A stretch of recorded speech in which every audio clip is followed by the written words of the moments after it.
ఆమేన్. మరి మనమందరం వల్ల లేచింబడుగా ఆది కాండము 1వ అధ్యాయము 2-3 వచనాలు చదువుకున్నాం. ఆది కాండము 1వ అధ్యాయము 2-3 వచనాలు. Book of Genesis chapter 1 from verse 2-3. భూమి నిరాకారముగాను శూన్యముగాను ఉండెను, చీకటి అగాధ జలముల పైన కమ్మి ఉండెను, దేవుని ఆత్మ జలముల పైన అల్లాడుచుండెను. దేవుడు వెలుగు కమ్మని పలుకుగా వెలుగాయను. ఆమేన్. అలాగే యోవేలు గ్రంథము 2వ అధ్యాయము, book of Joel chapter 2 verse 28. యోవేలు గ్రంథము 2వ అధ్యాయము 28వ వచనం. తరువాత నేను సర్వజనుల మీద నా ఆత్మను కుమ్మరింతును, మీ కుమారులను మీ కుమార్తెలను ప్రవచనములు చెప్పుదురు, మీ ముసలివారు కలలు కందురు, మీ యవ్వనులు దర్శనములు చూతురు. ఆమేన్. చదువుబడిన వాక్యాన్ని ప్రభువైన దేవుడు దీవించి ఆయన మనతో సూటిగా తేటగాను మనందరికీ అర్థమయ్యే రీతిలో మన హృదయాల్లో జరిగిన దేవుడు ఈ రాత్రి మరొకసారి మనతో మాట్లాడి ఆయన వాక్యానికి సమీపంగా ఆయన యొక్క మహిమను మనం పంచుకునే విధంగా మనతో మాట్లాడను గాక. ఆమేన్. God bless you. దయచేసి అందరం కూర్చుందాం. Praise the Lord. ఆమేన్. మీరు గమనించండి,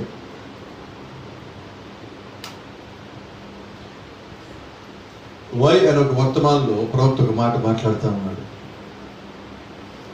I just believe this blessed old Bible.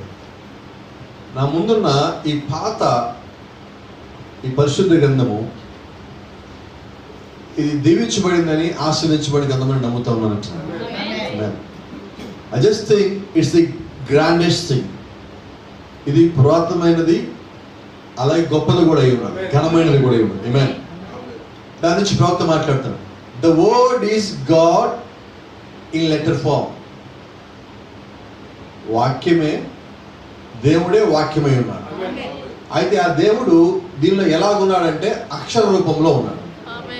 Praise the lord. ఎందుకని ఈ గ్రంథం గొప్ప గ్రంథమైందంటే దేవుడే వాక్యమై ఉండి వాక్యమైన దేవుడు దీంట్లో అక్షరం రూపంలో ముద్రించబడి ఉన్నాడు. Praise the lord. And when the holy spirit lines upon it, it just brings it to life. ఇక్కడ వాక్యమై ఉన్న ఈ దేవుడిచ్చిన వాక్యం లేదా దేవుడే ఇక్కడ వాక్యంగా ఉన్నప్పుడు ఈ వాక్యం మీద పరిశుద్ధాత్మ కుమ్మరించబడినట్లయితే అక్కడి నుంచి జీవం బయటకు వస్తుంది. Praise the lord. ఈ రోజు మనం దాని గురించి మాట్లాడుకోబోతా ఉన్నాం. దేవుని యొక్క జీవం కలిగిన వాక్యంలో నుంచి దేవుడు మాట్లాడే ప్రతి మాట కూడా గొప్పదై ఉన్నది. దేవుడు ఏ మాట కూడా ఉచితంగా మాట్లాడచ్చలేదు. Is right? దేవుని యొక్క మాటలకు ఒక ఉద్దేశం ఉన్నది. దేవుడి యొక్క మాటలు నెరవేరవలసి కూడా ఉన్నాయి. ఆయన రాయించిన ఉద్దేశం ఏంటంటే ఇది ఆయా కాలంలో ఆయా సమయంలో నెరవేరవలసి ఉన్నది. ఏ కాలంలో ఏ దేవుని యొక్క లేఖనము నెరవేరవలసి ఉన్నదో దేవుడు ముందుగానే రాస్తున్నాడు. ఆ కాలంలో ఆ యొక్క లేఖనము ఖచ్చితంగా నెరవేరుతుంది. అది ఎవరి జీవితంలో నెరవేరాలి, ఎప్పుడు నెరవేరాలి, ఏ కాలంలో నెరవేరాలన్నది అది దేవుని యొక్క చిత్తమై ఉన్నది. ఆమేన్. కాబట్టి ఇక్కడ ఒక మాట మళ్ళీ జ్ఞాపకం చేస్తున్నా. భూమి నిరాకారముగాను శూన్యముగాను ఉండను, చీకటి అగాధ జలముల పైన కమ్మి ఉండను, దేవుని ఆత్మ జలముల పైన అల్లాడుచుండెను. Praise the lord. అక్కడ దేవుడి యొక్క ఆత్మ ఉన్నది, ఇక్కడ దేవుడి యొక్క వాక్యం ఉన్నది. అక్కడ దేవుని నోట్లో నుంచి వెలుగు కమ్మని పలికినప్పుడు దేవుని యొక్క పలకబడిన మాట దేవుడి యొక్క ఆత్మ రెండు కలవలసి ఉన్నది. ఇక్కడేమో రాయబడిన వాక్యం ఉన్నది, కుమ్మరించబడి దేవుడి యొక్క ఆత్మ మనకు కావాల్సి ఉన్నది. Praise the lord.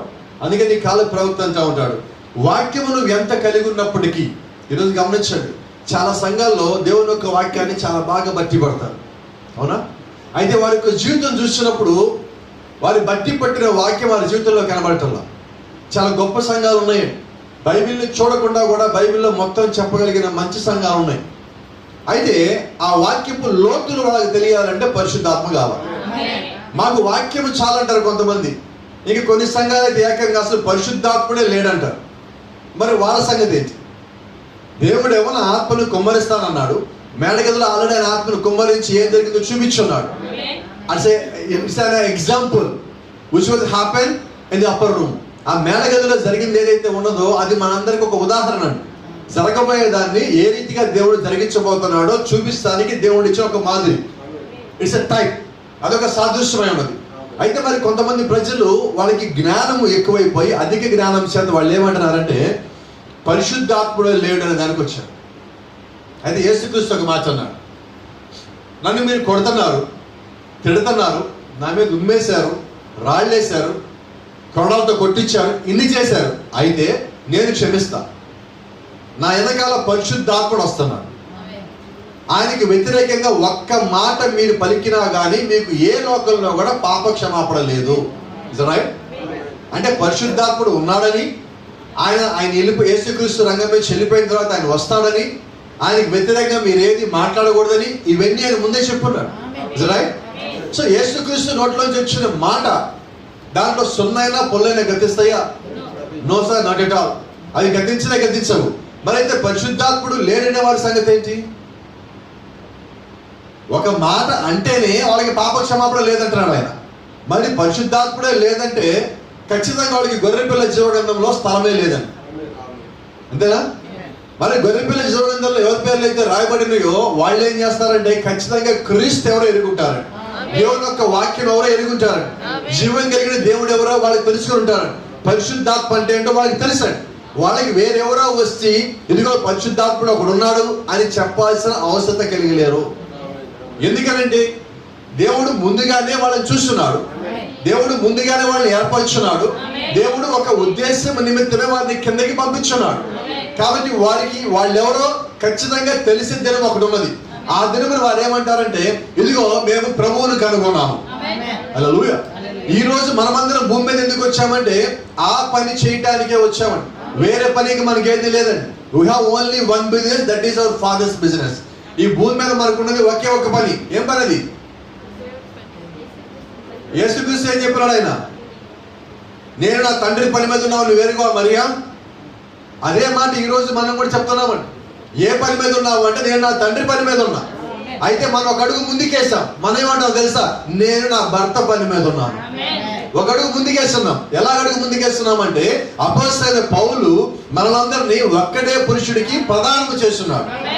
సో ఇప్పుడు ఆయన తండ్రి అంటానికి వీల్లేదండి. ఆయన స్థితిని దాటించి నన్ను విశ్వాసి స్థానం నుంచి వధువు స్థానంగా తెచ్చి దేవుడిని పెట్టున్నాడు. కాబట్టి ఇప్పుడు ఆయన నేనేమంటే నాకు కాబోయే భర్త అంటానండి. ప్రదానం చేయబడిన తర్వాత ఆమె ఏమంటది? ఆయన పేరు చెప్తున్నా, ఇప్పుడు చెప్పదండి, నా కాబోయే భర్త అని చెప్పి మాట్లాడుతుంది. ఎందుకంటే ఆమెకి అధికారం వచ్చింది. ఈ రోజు అలాగే ఇక్కడ ఉన్న వారి కానీ ప్రపంచంలో మన వాళ్ళు సిద్ధపడుతున్న ఆయన ఒక ప్రియ వధువుకి దేవుడు అధికారం ఇచ్చున్నాడు. అధికారం బట్టి ఆమె ఏమంటదంటే ఆమె పాటలు పాడినప్పుడు నా ప్రియుడు అని పాడుతుంది, ఆమె పాటలు పాడినప్పుడు నా కాబోయే భర్త అని పాడుతుంది, ఆమె పాటలు పాడినప్పుడు నా కోసం కిందికి దిగి వచ్చే నా ప్రియ వరుడు అని పాడుతుంది. ఎందుకంటే దేవుడు యొక్క ప్రేమని ఆమె కనుగొన్నదండి, తెలుసుకున్న దగ్గర నుంచి ఆమె యొక్క జీవితాన్ని పూర్తిగా మార్చుకున్నది, మరచుకున్నది వాక్యానికి అనుగుణంగా. Praise the lord. దేవుని నామానికి మహిమ కలుగును గాక. కాబట్టి ఏర్పరచబడిన వారికి దేవుడి యొక్క వాక్యం వారి దగ్గరికి వచ్చినప్పుడు వారి లోపల నుంచి జీవాన్ని బయటికి తీసుకుని వస్తుంది. ఇప్పుడు గమనించండి, ఆది దేవుని యొక్క ఆత్మ భూమి మీద అల్లాడుతున్నది. అదే సమయంలో దేవుడి నోట్లోంచి ఒక మాట వచ్చింది. ఏ మాట? లెట్ ఇట్ బి లైట్, వెలుగు కలుగునుగాక. ఎప్పుడైతే వెలుగు కలుగునుగాక అన్న మాట దేవుడి నోట్లో నుంచి బయటికి వచ్చిందో, వచ్చిన మనుషులమే ఆ పలకబడిన మాట ఏదైతే ఉన్నదో అది ఉనికిలోకి రావడం ప్రారంభించబడింది. ఆమేన్. ఈ కాల ప్రవక్త అంటున్నాడు, దేవుడు వెలుగు కమ్మని పలకగానే మొత్తం అది తెల్లారైపోదా, మొత్తం వెలుగైపోదా. ఒక చిన్న వెలుగు కణము ఆ మాటల్లో నుంచి బయలుదేరింది. ఆ చిన్న వెలుగు కణం మొత్తం పెద్దదిగా మారి అది చీకటిని వేరు చేసేంత గొప్ప కణముగా మారింది. ఆమేన్. అంటే దేవుడి యొక్క మాట పలకబడిన తర్వాత అది పని చేయడం కూడా ప్రారంభించాలి. అది పని చేయడం ప్రారంభించినప్పుడు భూమి మీద ఉన్న చీకటిని అది వేరు చేస్తున్నది. అంటే మొట్టమొదటిగా దేవుడి యొక్క పరిశుద్ధాత్మ, దేవుడి యొక్క వాక్యము రెండు కలిసినప్పుడు అది చేసే మొదటి పని ఏంటి? చీకటిని పారదోలటం. రెండోది నిన్ను వెలుగులో నింపటం. మూడోది నీ చుట్టూ వెలుగు అని దాన్ని ఉంచటం. నాలుగోది నిన్ను వెలుగులో ఉంచటం. ఐదోది నీవు వెలుగు నీకు తెలియజేయటం. Praise the Lord. కాబట్టి దేవుడు ఇక్కడ వెలుగు కమ్మని పలికాడంటే అప్పటికే నువ్వు దేవుడి లోపల ఉన్నావని. Is right? ఆదికాండం 1:26 ప్రకారంగా మనం ఎక్కడున్నామంటే దేవుడు మనతో మాట్లాడుతున్నాడు అక్కడ. ఇదిగో మన పోలిక చొప్పున మన స్వరూపములో నరుని చేద్దాం. ఇప్పుడు దేవుడు అక్కడ మాట్లాడుతున్నాడు అంటే ఇక్కడ దేవుడు వెలుగు కమ్మని పలిగే సమయానికి మనము దేవుడి లోపల ఉన్నామని. ఆమేన్. మరి అదే నిజమైనట్లయితే ఇప్పుడు దేవుడు ఆ వెలుగు కమ్మని పలికినప్పుడు ఆ వెలుగు దేవుడి నోట్లోంచి బయటికి వెళ్తా ఉన్నప్పుడు, ఆ మాట బయటికి వెళ్తా ఉన్నప్పుడు నీవు ఎక్కడ ఉన్నావు? ఉన్నావా? మరి నేను అంటున్నాను, ఈ రోజు నీకు ఆ స్థానం తెలిసిన తర్వాత నువ్వు తిరిగి లోకంతో సాంగత్యం చేయగలవా? ఈ సృష్టిని దేవుడు సృష్టిస్తా ఉన్నప్పుడు నీవు ఆయనలో ఉన్నవాడివి అయినట్లయితే నువ్వు తిరిగి లోకంతో సన్నిహితంగా ఉండగలవా? లోక సాంగత్యంలో ఉండగలవా? ఉండలేవండి. ఎందుకని ఉండలేవంటే నీ యొక్క స్థానం ఏంటో నీకు తెలుసు. నువ్వు లోకస్తుడివి కాదు, అయితే నువ్వు లోకంలో ఉన్నావు, అయితే లోకస్తుడివి కాదు. నువ్వేమై ఉన్నావంటే ప్రభువైన యేసుక్రీస్తులో ఒక భాగమై ఉన్నావు. నువ్వు ఆయనలో భాగమై ఉన్న కారణం చేత దేవుడు నిన్ను ఆయన లోపల ఉన్న కారణం చేత నువ్వు ప్రేమించున్నాడు. ఆమేన్. అయితే గమనించండి, తర్వాత నేను సర్వజనుల మీద నా ఆత్మను కుమ్మరింతును. ఆమేన్. మీ కుమారులను మీ కుమార్తెలను ప్రవచనములు చెప్పుదురు, మీ ముసలి వారు కలడు కందురు, మీ యవ్వనులు దర్శనములు చూతురు. ఆమేన్. అంటే ఇప్పుడు దేవుడు ఇచ్చింది ఏంటిది? ఆయన యొక్క ఆత్మని కుమ్మరించినప్పుడు ఎటువంటి పనులు జరుగుతాయి అని చెప్తున్నాడు. వాక్యమై ఉన్న దేవుడు ఆత్మ మనకు అనుగ్రహించినప్పుడు, ఆ ఆత్మ ఈ వాక్యము కలిసినప్పుడు ఆయన బిడ్డలు ఎవరైతే ఉన్నారో వారి మధ్యలో ఈ కార్యములు జరుగుతాయి. Praise the lord. ఇది అన్ని చోట్ల జరిగేది కాదండి. దేవుడి యొక్క ఆత్మని పొందుకున్నవారు, ఆయన యొక్క వాక్య ప్రకారంగా జీవించేవారు, అలాగే ఆయన యొక్క ఆలోచనలో ముందుగా ఎవరైతే ఉన్నారో వారు ఈ కార్యములు చేస్తారు. ఏం చేస్తారండి? ప్రవచనములు, దర్శనములు. ఏమా మనకు వస్తున్నాయి మరి కేవలం దర్శనాలు, ప్రవచనాలు. ఏంటి దాని అర్థము? అయితే గమనించాలి,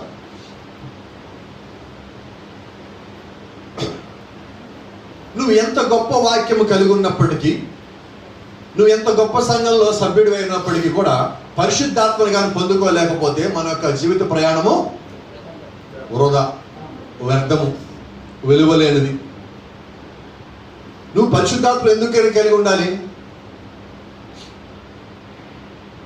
ప్రవక్త అంటున్నాడు, నువ్వు పరలోకం వెళ్ళాలంటే, భూమిని విడిచిపెట్టి పరలోకం వెళ్ళాలంటే నువ్వు పరిశుద్ధాత్మను కలిగి ఉండాలి. నువ్వు ఇక్కడి నుంచి బయలుదేరి ఈ లోకం నుంచి, ఈ లోకాన్ని వదిలిపెట్టి ఇంకో లోకానికి నువ్వు వెళ్ళాలంటే నువ్వు ఏం కలిగి ఉండాలంటే పరిశుద్ధాత్మను కలిగి ఉండాలి. పాస్టర్ గారు నేను బైబిల్ మొత్తం బట్టి పట్టేశానండి, 7 ముద్రలు మొత్తం నాకు ఏ పారాగ్రాఫ్లు ఏముందో మొత్తం తెలుసు పాస్టర్ గారు, 7 సంఖ్యలు 7 సార్లు చదివేశాను, దానియేలు 70 సార్లు చదివాను, మరి ఇక్కడ వెళ్ళిపోతాను పరలోకం అంటే నేనంట ఖచ్చితంగా వెళ్ళమంట. ఒక మాట మీకు చెప్తాను, నువ్వు చదివేటప్పుడు చదవబోయే ముందు దేవుని యొక్క వాక్యము కానీ, ఈ కాల వర్తమాన పుస్తకము కానీ నువ్వు చేయాల్సిన మొదటి పని ఏంటంటే, ప్రభువా ఇది నాకు అర్థమయ్యేటట్టు చేయి, ప్రార్థన చేయటం. ఏ మనుషుడు నీకు దేనికి బోధించలేడు, ఏ మనుషుడు నీ కళ్ళు తెరవలేడు, ఏ మనుషుడు నీ హృదయాన్ని మార్చలేడు. మార్చేది దేవుడై ఉన్నాడు. కాబట్టి నువ్వేం అడగాలి? అయ్యా ఈ వాక్యం నేను చదవబోతున్నాను, ఈ చదవబడే వాక్యం ఏదైతే ఉన్నదో అది నాకు అర్థమయ్యే విధంగా నాకు నీవు బోధించు ప్రభువా. ఎందుకని? ఈ గ్రంథానికి గ్రంథకర్తవు నీవై ఉన్నావు, నీవు బోధిస్తే నాకు అర్థమవుతుంది అని నువ్వు ప్రార్థించినప్పుడు నువ్వు చదువుతున్న వాక్యము ముందుకెళ్తున్న కొద్దీ దేవుడు యొక్క ఆత్మ నీ మీదకి వస్తుంది. అప్పుడు అది నీకు అర్థమవుతుంది. అప్పుడు నువ్వు కేకలు పెడతావు. నిన్నెవరు అడగరు ఆమెను చెప్పమన్నప్పుడు నీ అంతటా నీ హృదయం నుంచి నువ్వు కేకలు పెడతావు. ఎలాగొచ్చింది ఆ కేకలు అంటే, దేవుడు చూడండి కాల ప్రవక్త ఒక మాట అంటాడు, ఇక్కడి నుంచి వచ్చేది దేవుని యొక్క ఆత్మ అయినప్పుడు నీవు ముందుగానే ఆయనలో ఉన్నట్లయితే నువ్వు కూడా ఇక్కడ ఉన్నప్పుడు ఆ వాక్యం వస్తున్నప్పుడు నువ్వేమంటావంటే, ఈ వాక్యము నాకు తెలుసు, నేను దీంట్లో భాగమై ఉన్నాను, ఈ వాక్యము ఇది పలకడానికన్నా ముందుగా నేను కూడా ఆయనలో ఉన్నాను. ఆ సంగతి నీకు గుర్తొచ్చినప్పుడు నువ్వేం చేస్తావంటే, అక్కడున్న పరిశుద్ధాత్మ నీలో దేవుడిచ్చిన ఆత్మ ఈ రెండు కలిసినప్పుడు నీకు తెలియకుండా నువ్వు కేకలు పెడతావు. ప్రజలో ఇది ఉద్దేశపూర్వకంగా అరుపులు పెట్టించడానికో కేకలు పెట్టించడానికో కాదండి. అది దేవుడి యొక్క ఆత్మ దగ్గరికి వచ్చినప్పుడు ఆ సంతోషం. అది కొన్నిసార్లు చూడండి, మనకి బాగా ప్రియమైన వారు మనకి ఏమీ చెప్పకుండా అకస్మాత్ ఇంటికి వచ్చి తలుపు కొట్టారు. తలుపు దిగారు, మీరేం చేస్తారు? ఏమంటారు? వచ్చావా, కూర్చో. అంటారా? ఏమంటారు? ఇంటి వాళ్ళకి ఎలా చెప్తారు? మీరు తలుపు తీశారండి, తలుపు తీయగానే వాళ్ళు వచ్చారు. ఇంట్లో వాళ్ళు ఎక్కడ 3 గదులు 4 గదులు వెనకాల పెరట్లో పని చేస్తున్నారు. ఎలా చెప్తారు? అక్కడికి వెళ్ళి చెప్తారు వచ్చారని? ఎలా చెప్తారంటున్నా? వినబడ నాకు.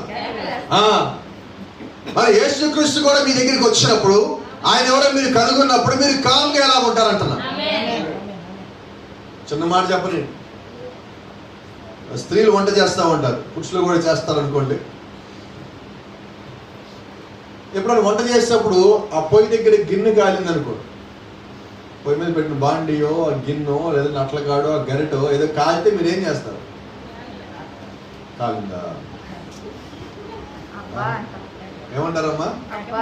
చిన్నగా అంటారా? అంత చిన్న మంటకి అబ్బాని కాకపెడితే మరి అంత గొప్ప మంట, అంత గొప్ప వెలుగు లోపలికి వస్తే మీరు కామ్గా ఎలా ఉంటారు? అలవదుగా మీరు. ఎంఐ మార్గంలో ఆయన మనతో మాట్లాడుతున్నప్పుడు మన హృదయాలు డౌట్ లేదు, దాంతో మండలేదా? నాకు మండింది, నీకు మండలేదని అడుగుతున్నాడు. అలాగే దేవుని యొక్క వాక్యం నీ హృదయంలోకి వచ్చినప్పుడు ఆ మంట, దాని యొక్క శక్తి, దాని యొక్క ప్రభావం నీలోంచి బయటకు వస్తాయి. Praise the lord.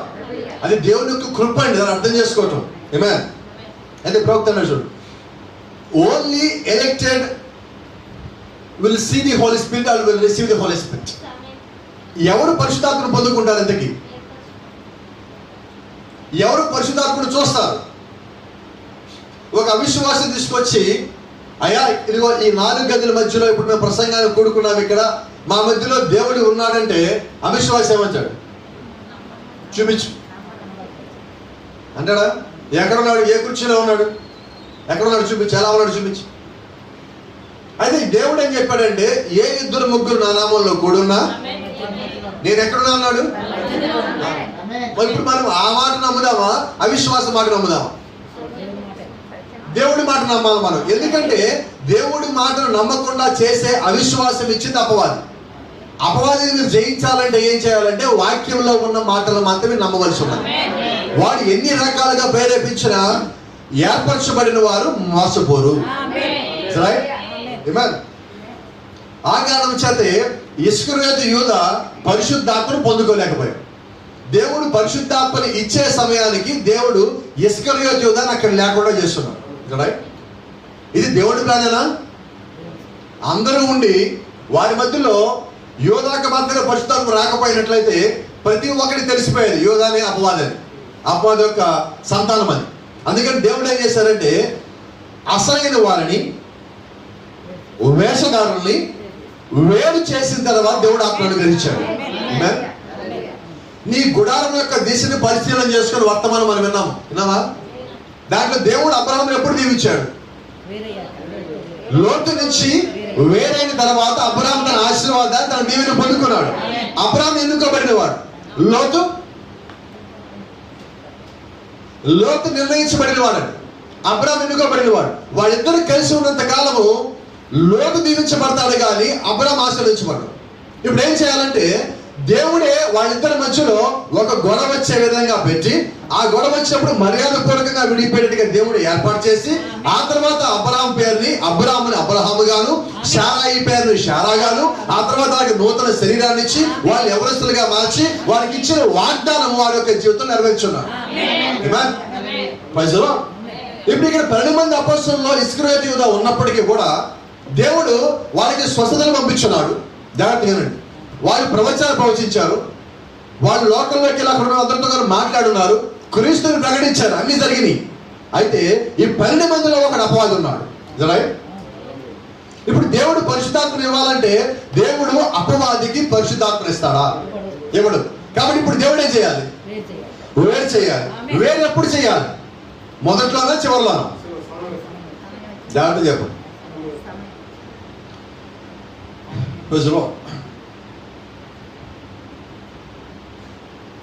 ఉదయం పూట లేచి దేవుడు ఒక పొలంలో విత్తనాలు మొత్తం నాటాడు. ఏ విత్తనాలు? గోధుమ. ఈ విత్తనాలు నాటగానే వేరే ఒకడు చూశాడు. చూసి ఏం చేశాడంటే రహస్యంగా రాత్రిపూట వెళ్ళి ఏం నాటొచ్చాడు? గురుగులు. ఎక్కడ నాటాడు? గోధుమల మధ్యలో. హల్లెలూయా. ఇప్పుడు దేవుడి దగ్గరికి దేవుడు యొక్క శిష్యులు వచ్చారు. ఏమన్నారంట, అయ్యా అదిగా గురుగులు మొలిచిని, ఈ గోధుమలు మొలిచిని, దాన్ని మొత్తము వేసేయమంటావా, కట్ చేసేయమంటావా, పీకేయమంటావా అడుగుతున్నాను అన్నాడు. అలా చేయొద్దు, వాటిని కూడా ఎరగని. ఇస్కరియోతు యోధాను దేవుడు మొదలు ఎందుకని తీసేయలేదు, మీతో కలిసి పరిచయం చేయండి, వాడి సమయం ఉన్నది. Everybody have to show their own colour at the end time. ప్రతి ఒక్కడు కూడా అంత్య దినమున వాడి యొక్క నిజమైన రంగు చూపిస్తాడు. You don't need to ask them to show their own color, but they will show at the end of the time. నువ్వు వారిని యొక్క రంగు ఏంటో చూపించమని అడగాల్సిన పని లేదండి. ఆ కాలం అంతా రాగానే వాడి యొక్క రంగు చూపిస్తూ ఉంటాడు. కాబట్టి వాడి రంగుని బట్టి నువ్వేమనుకుంటావు, ఆ సమయం రాగానే వాడి రంగు మారుతుంది. Just like chameleon. ఎలాగా, ఓసర వెళ్ళిలాగా. హల్లెలూయా. ఇప్పుడు ఎవరు ఆ రంగు నుంచి మార్చారంటే వాడి ఒరిజినల్ రంగుని బయటపడే విధంగా దేవుడే ఏర్పాటు చేశారండి. ఎందుకనంటే పరిశుద్ధాత్మ ఎవరి దగ్గరికి రావాలంటే రంగులు మార్చని వ్యక్తి దగ్గరికి పరిశుద్ధాత్మ వస్తుంది. దేవుడు యొక్క వాక్యంలో ఉన్న వారి దగ్గరికే పరిశుద్ధాత్ముడు వస్తాడు. దేవుడు యొక్క ఆలోచనలో ఎవరైతే ఉన్నారో వాళ్ళు మాత్రమే దేవుడి యొక్క ఆత్మను పొందుకోగలరు. సో ఇదంతా ఏంటంటే ప్రీడెస్టినేషన్. దేవుడు యొక్క ముందు నిర్ణయంలో మొత్తం జరిగిపోయింది. ముందు నిర్ణయంలో జరిగిపోయినదే ఇక్కడ రాయబడింది. సో అక్కడ మార్చబడలేదు, ఇది మార్చబడదు. ఆయన అక్కడ ఏం చెప్పాడో ఇదే ఇక్కడ రాయబడింది. ఇక్కడ ఏదైతే రాయబడిందో అదే నెరవేరవలసి ఉన్నది. సో బైబిల్ మొత్తం నెరవేరిందంటే కాలం అంతా అయిపోయినట్టు. మరి కాలం అంతా అయిపోవాలంటే, లేకపోతే ఎత్తబోటు జరగాలంటే ఏం కావాలి?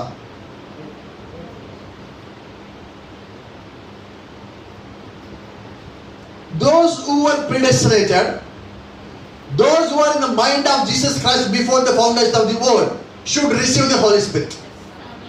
Amen. ఎవరైతే దేవుని యొక్క ముందు ఆలోచనలో ఉన్నారో, జగత్తుకి పునాది వేయబడటానికన్నా ముందుగా ఎవరైతే దేవుని యొక్క ఆలోచనలో ఎన్నుకోబడి ఉన్నారో వారు పరిశుద్ధాత్మను పొందుకోగానే ఈ కార్యక్రమం జరుగుతుంది. ఎందుకని? లోతు నుంచి అబ్రహాముని దేవుడు వేరుపరిచిన తర్వాత అబ్రహాము శారా యొక్క శరీరాన్ని మార్చాడు.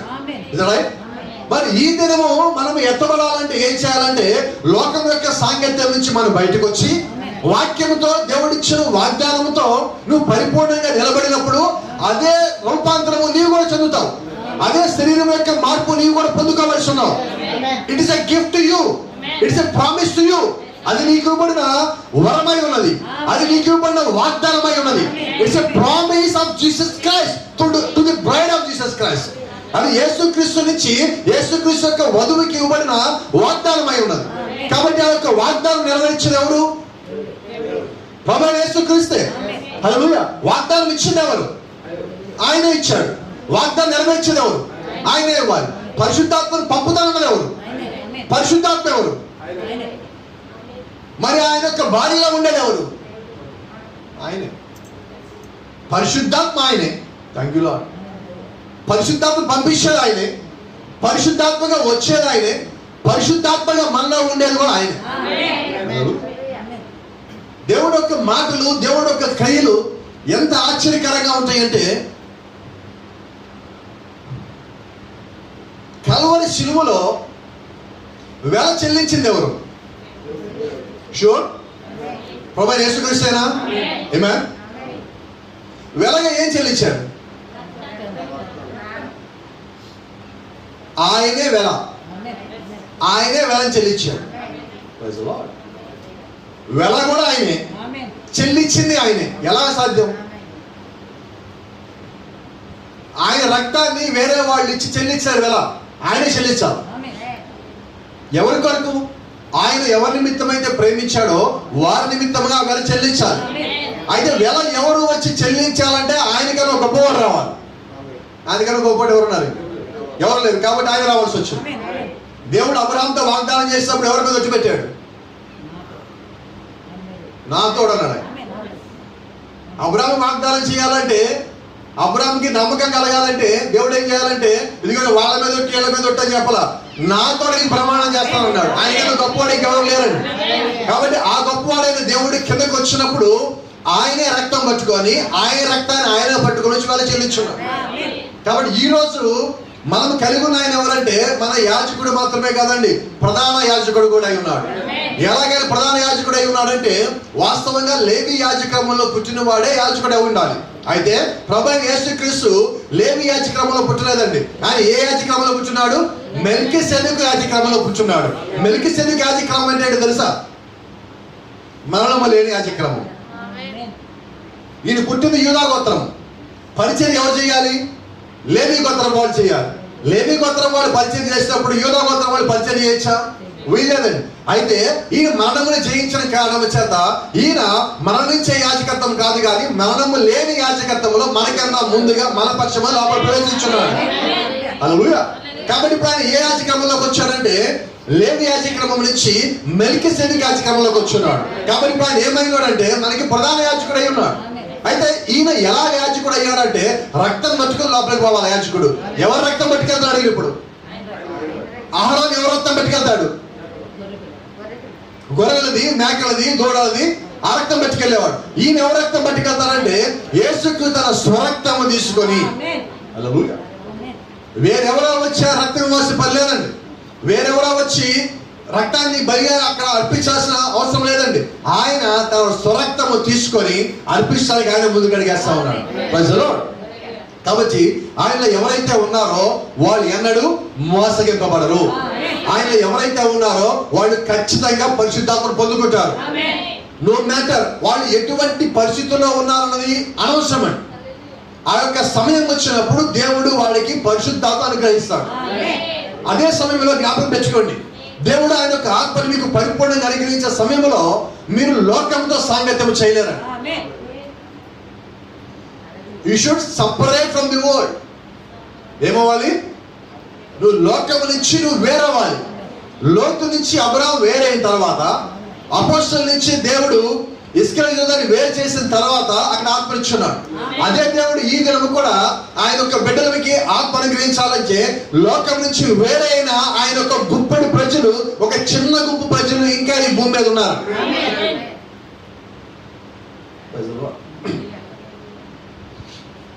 ప్రవక్త అంటున్నాడు 7 సంఘాల గురించి బోధిస్తున్నప్పుడు ఆయన ఒక చిత్రపటం గీస్తున్నాడు. 7 సంఘాలు ఎలా ఉంటాయి? ఒక సర్కిల్ ప్రతి సంఘ కాలానికి. దాంట్లో ఏ రంగులు ఉంటాయి? నలుపు. నలుపు అంటే ఏంటి? తెలుపు అంటే ఏంటి?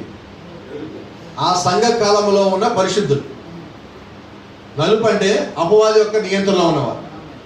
ఆ తెలుపు అంటే ఆ సంఘ కాలంలో నుంచి వధువుగా ప్రత్యేకించబడిన వారు, దేవుడు యొక్క పిలుపులో ఉన్నవారు.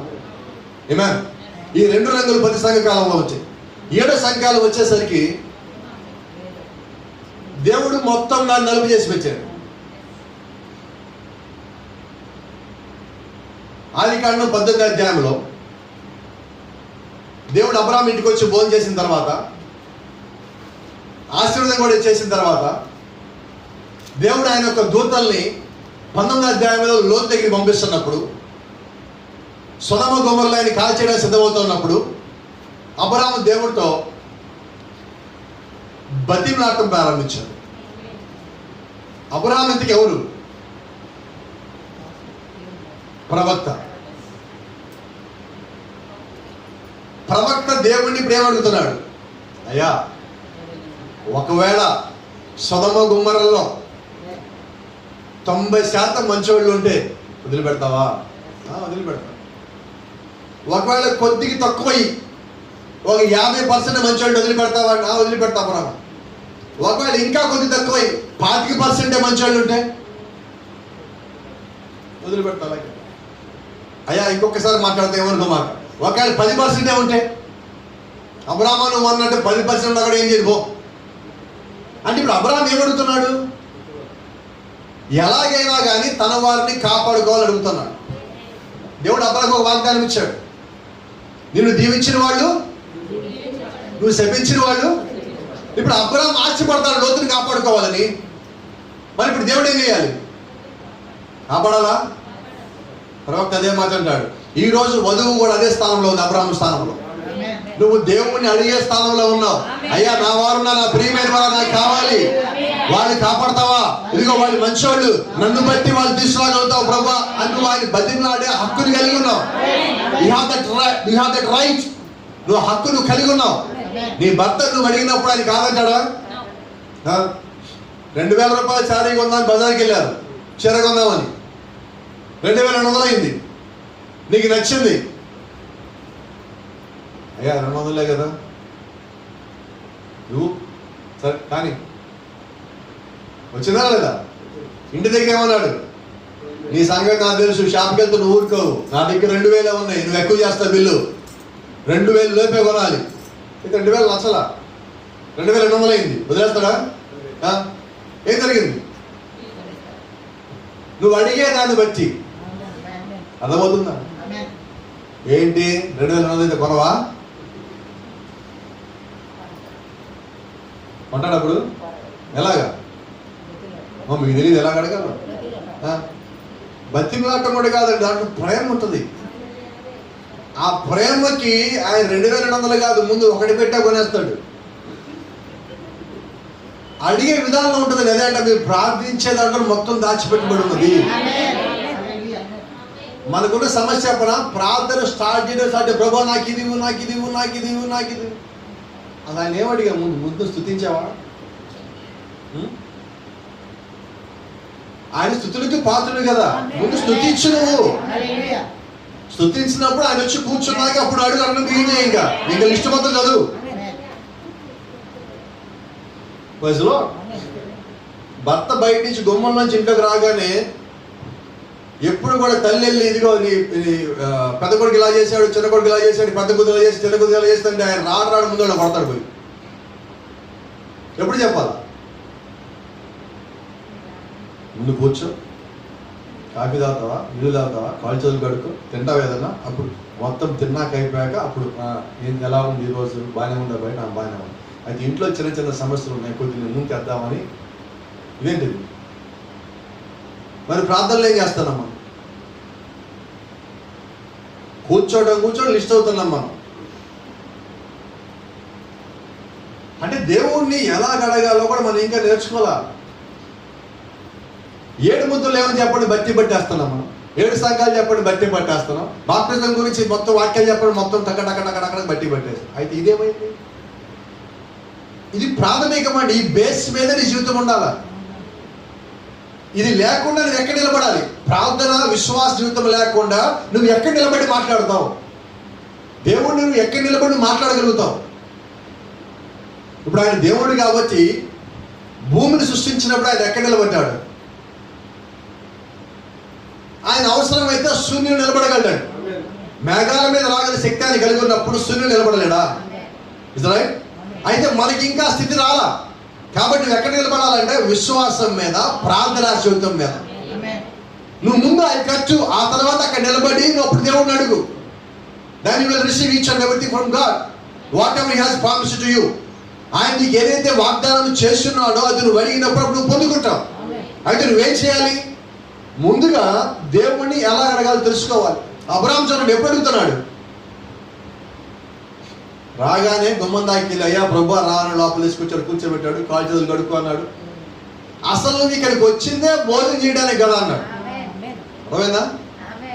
అసలు దేవుడు వచ్చింది దేనికి? భోజనం కోసం వచ్చాడు. ఆశీర్వదించడానికి, ఆ పక్కన శపించడానికి. అది నాశనం చేయడానికి, ఇక్కడే ఆశీర్వాదం ఇవ్వటానికి. అయితే అబ్రాహాం ఏం చేస్తాడు తెలుసా? దేవుణ్ణి బతిమలాడి దేవుడు మనసు మార్చాడు. ఎప్పుడు? ముందు రా ప్రభు, కూర్చో, ముందు భోజనం చేయి అని చాలా గబగబరా అని చెప్పి లేత దూడను తీసుకెళ్ళి కోసి పాలు వెన్న కలిపింది, తేనె కలిపి తీసుకొచ్చి వంట తయారు చేసి దాన్ని తీసుకొచ్చి వాళ్ళు ముందు పెట్టి వాళ్ళు తినేంతరకు అక్కడే కూర్చొని వెళ్ళిపోయేటప్పుడు ప్రభు అసలు వచ్చిన పని ఏంటో చెప్పచ్చు. ఎప్పుడు అడిగాడు? ఈరోజు మనం ఎలా ఉన్నాం? ఎలా ఉండాలి? అబ్రాహాం లాగా మనం ఉండద్దా? అలా ఉండబట్టే కదా దేవుడు ప్రతిరోజు అబ్రాహాంతో మాట్లాడగలుగుతున్నాడు, ప్రతిరోజు అబ్రాహాం దగ్గరికి వస్తున్నాడు. అబ్రాహాం నుంచి దేవుడు ఎప్పుడైతే తన దృష్టి మరల్చాడా? No sir. ఒక్కసారి కూడా దేవుడు తన యొక్క దృష్టిని అబ్రాహాం నుంచి మరల్చలేదు. అయితే ఇప్పుడు ఎందుకు చెప్పాల్సి వచ్చిందంటే, ఈ కాలపు ప్రవక్త ఆ 7 సంఘాలు మొత్తం ఆ సర్కిల్ని మొత్తాన్ని నల్లగా చేసినప్పుడు అని అడుగుతున్నాడు, ప్రభువా నన్ను 7వ సంఘానికి బోధించమన్నావు అంటే నేను 7వ సంఘకాలానికి బోధించిన తర్వాత దీనిలోంచి ఒక్కడు కూడా పరిశుద్ధుడు రాడా? కొద్దిగా కూడా లేదా? కొద్దిగా మంచోళ్ళు ఉంటే ప్రభువా సొదొమ గొమొర్రా నియమం చేయకుండా ఉంటావా అని అక్కడ అబ్రాహాము మధ్యలో ఆడుతున్నాడు. ఆయన ప్రవక్త అయి ఉన్నాడు. ఇక్కడ ఈ ప్రవక్త ఉన్నాడు, ప్రభువా కొద్దిగా మంది ప్రజలను నాకు ఇవ్వడాలా? అప్పుడు ఆ నల్ల సర్కిల్ని దేవుడు కొద్దిగా పైన తెలిపి తెలుపు రంగునిచ్చు. ఆ తెలుపు రంగు లేకపోతే ఈరోజు మనం ఇక్కడ కూర్చొని బోధించడం వేస్ట్. అర్థమైందా? అంటే ఈ కాల ప్రవక్త మనం భూమి మీద రావడానికన్నా ముందుగానే దేవుడిని బతిమలాడుకుంటే ఆ చిన్న వెలుగులో మనం ఉన్నాం ఈరోజు. నీ నిమిత్తం బతిమలాడింది ఎవరు? మరి తెలియని మూర్ఖులు ప్రవక్తను దూషిస్తున్నారు, మన తరపున బతిమలాడుకున్న వ్యక్తిని. బోధించిన ఉపయోగం లేదు. అటువంటి స్థితి నుంచి ఈరోజు నువ్వు బోధిస్తే దేవుడు యొక్క చిత్తంలో ఉన్నవాడు కానీ అక్కడ ఉన్నట్లయితే ఆ ఆత్మను వారు కానీ పొందుకుంటే అది నీ ధన్యత కాదు. ఈరోజు చాలా మంది తెలియని విషయం ఏంటంటే ఇక్కడికి వచ్చి బోధించడం ధన్యత అనుకుంటారు. కాదండి, ఇక్కడ కూర్చుండటమే ధన్యత ఎక్కువ. మీకు తెలుసో తెలియదు ఆ విషయం? మీది నాది క్రీస్తులో ఒకటే స్థితి, ఎక్కువ లేదు తక్కువ లేదు అక్కడేమి. అయితే మీకు ఒక తీర్పు ఉంటే మాకు 2 తీర్పులు ఉన్నాయి. కోరుకున్నావా? ఆశ ఉండాలి, కోరుకుంటే ఇక్కడికి వచ్చేది బోధిద్దామని. ఎందుకంటే అపవాది దాన్ని మన లోపల తీసుకొచ్చి పడతాడు. ప్రవక్త అన్నాడు, సంఘంలో ఉన్న ప్రతి ఒక్క పురుషుడికి కూడా బలిపీఠం ఎక్కి వెళ్ళి బోధించేయాలని చెప్పి ఏదో సందర్భంలో అనిపిస్తుంది. నిజంగా దేవుడు యొక్క చిత్తములో నీవు ఉన్నప్పుడు నువ్వు ఆ పనిలోకి వెళ్ళిపోతావు, ఆ పని నువ్వు చేయగలుగుతావు. నువ్వు ఆశపడ్డావని దేవుడు ఇవ్వడండి. దేవుడు యొక్క చిత్తంలో అది ఉన్నట్లయితే దేవుడు ఖచ్చితంగా నీకు అది ఇస్తాడు. జస్ట్ లైక్ జెర్మయా, ఇర్మియా లాగా అంటున్నాడు ప్రవక్త. నో మ్యాటర్ వాట్ హనన్యా సెడ్, హనన్యా ఏం చెప్పాడో ఇర్మియా పట్టించుకోవడం లేదు. You know why? He know where he was at. ఇర్మియాకి తను ఎక్కడ ఉన్నాడో తెలిసాడు, మోషేకి తను ఎక్కడ ఉన్నాడో తెలిసాడు, మికాయాకి తను ఎక్కడ ఉన్నాడో తెలిసాడు. వాళ్ళని ఎవరు మార్చలేరు. ఎందుకంటే దేవుడు యొక్క ఆలోచనల్ని వాడు ఎదిగిన తరువాత మీకాయతో అహబ ఒక మాట అంటున్నాడు, ఐ బిలీవ్ మై ప్రాఫిట్స్. మీకా ప్రవక్త దగ్గరికి వచ్చి అహబాకి నిలబడినప్పుడు 400 మంది ప్రవక్తలు ఇచ్చారు. అహబకు సంబంధించిన వాళ్ళందరూ యుద్ధానికి పోవచ్చా, ఇల్లు విజయం నీదే, విజయం నీదే, విజయం నీదే అని కేకలు పెడుతున్నారు. యెహోషాపాతు వచ్చాడు, నీ దగ్గర మొత్తం డినామినేషన్ అయినా ఎండెంఎస్ఎస్ పాస్టర్ కూడా లేడా? ఒకడు ఉన్నాడండి ఎప్పుడు శుభం పలకడు, వాడిని తీసుకురా. ఇదేంటిది? నువ్వు ఎలాగున్నా కూడా దీవించబడతావు, ఆశీర్వించబడతావు అనేవాడు పాస్టర్ గాడు. ఉన్నది ఉన్నట్టుగా కొండ బద్దలు కొట్టినట్టుగా చెప్పేవాడే దేవుడి చేత పంపించబడిన సేవకుడు. No matter what happens. ఎవడు ఉంటాడు ఎవడు పోతాడు అన్నది దేవుడికి లెక్క కానే కాదు. హల్లెలూయా. యేసుక్రీస్తు అన్నాడు, మీరు ఉంటారా పోయి నిలబడి. అంతేగాని అయ్యో వెళ్ళిపోతారా, అమ్మ వెళ్ళిపోతారా, బతిమిలాడుకోలేదండి. అక్కడ దేవుడు యొక్క చిత్తములో ఆయన నిజమైన జీవం కలిగిన వాక్యాన్ని పట్టుకుని ఉండేవాడు దేవుడు ఆల్రెడీ ఇస్తాడు. నువ్వు ఎక్కడికి పోయినా దేవుడు యొక్క వాక్యం తిరిగి రావాల్సిందే. నువ్వు స్థితి, నీ యొక్క భూమి మీద యొక్క స్థానం మారవచ్చు, నీ యొక్క స్థితి మారిపోవచ్చు, నీ యొక్క వయసులో మార్పులు రావచ్చు. అయితే దేవుడు యొక్క వాక్యంలో మార్పులు రావండి, ఆయన యొక్క కృపలో కూడా మార్పులు రావండి. నువ్వు ఎలాగున్నా కానీ తెచ్చి మళ్ళా ఆయన యొక్క జీవం కలిగిన వాక్యంలో నిన్ను కూర్చోబెడతాడు ఆయన. నువ్వు ఆయనలో ఉంటే చాలు. అయితే గమనించండి, దేవుడు యొక్క చిత్తంలో ఉన్నవారు ఎన్నడూ మోసగింపబడరు. ఎలాగో చూడండి, అది ఆలోచించాడు. ఐ బిలీవ్ మై ప్రాఫిట్స్, నా ప్రవక్తలు నేను నమ్ముతాను. I believe my organization is right, నా సంస్థ నిజమైన సంస్థ, నేను దీనే నమ్ముతాను అని అక్కడ నా ప్రవక్తలు అని చెప్పి ఆహు మాట్లాడుతున్నాడు. జాగ్రత్తగా ఉందాం. అయితే ఆహా వెళ్తా ఏమంటున్నాడంటే, నేను వచ్చేదాకా మీకాయని పట్టుకోండి, నేను వచ్చాక ఇతన్ని జైలు వేస్తా. I will take care of him, give him bread of sorrow. ఇతను చేదుగా ఉండే బెడ్ ఇవ్వండి. Turn him out, don't have no fellowship with him at all. అతనితో ఎవరు సహవాసం చేయొద్దు, ఇతను బంధించి ఉంచండి. When I return in peace we will take care of that guy. నేను సమాధానంగా తిరిగి వచ్చినప్పుడు ఎదుగా ఈ మేకా సంగతి చూస్తాను. ఇతను జైల్లో వేయండి, చేతులు ఇవ్వండి, అతను ఎవరితో కలవద్దు, చీకటి గదిలో ఉంచండి, వాడి సంగతి నేను వచ్చాక చూస్తాను. ఆహబ్ మామూలు మనమైతే ఏం చేయాలి? Meka answered, if you return at all, the Lord has not spoke to me. నువ్వు గాని బ్రతికి తిరిగి వచ్చావంటే అసలు దేవుడు నాతో మాట్లాడేది. గో. ఏంటిది? యుద్ధానికి వెళ్తున్నప్పుడు ఏం చెప్పాలా? ఈయనేమంటున్నాడు? అసలు నువ్వు కానీ తిరిగి వస్తే యుద్ధానికి వెళ్ళి దేవుడు నాతో మాట్లాడదు. వెళ్ళిపో ఇద్దరికి వెళ్ళిపో. వాడు పోతాడు, గుండె జారిపోలేదు అక్కడ. మరి ఇదేంటండి ప్రవక్తలు ఎలా మాట్లాడుతున్నారు? ఆహా రాజా, ఓహో రాజా, నువ్వు అన్నదంతా నిజం రాజా అంటలేదే, ఇదేంటిది అంటే జాగ్రత్తగా అందాం. దేవుడు యొక్క నిజమైన విశ్వాసులు, దేవుడు యొక్క నిజమైన ప్రజలు, దేవుడు యొక్క నిజమైన సేవకులు భజన పనులు కాదు. తానా అంటే తందని అనరు. తాడి చెట్టు కింద కూర్చొని పాలు తాగరు.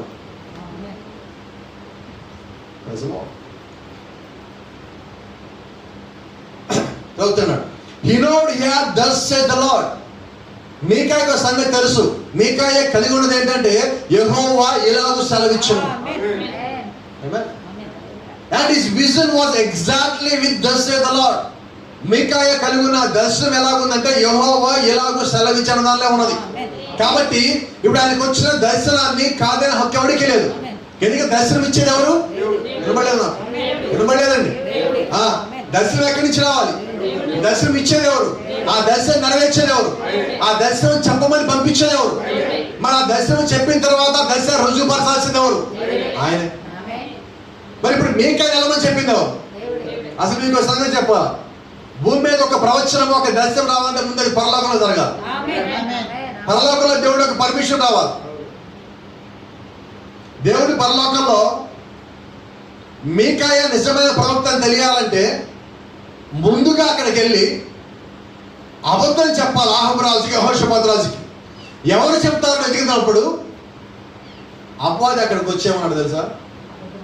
మా కనుమతి మేము కిందకి వెళ్తాం, మా నాలుగు పీకేసిన అబద్ధాలు చెప్పి చాలా కాలం అయింది తెలుసా. అబద్ధాలు చెప్పేవాళ్ళని కొద్ది రోజులు మీరు అబద్ధం చెప్పకుండా ఆపండి. ఇది మీకు అర్థం కాదేమో.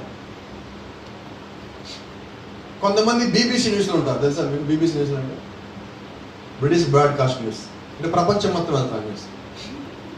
మనం కొంతమందికి ఏదైనా ఒక న్యూస్ చెప్పామనుకోండి, చెప్పినప్పుడు చివరిలో వాళ్ళకి ఒక సీక్రెట్ చెప్పండి. ఇది ఎవరికి చెప్పద్దు, చాలు అందరికి వెళ్ళిపోవాలి.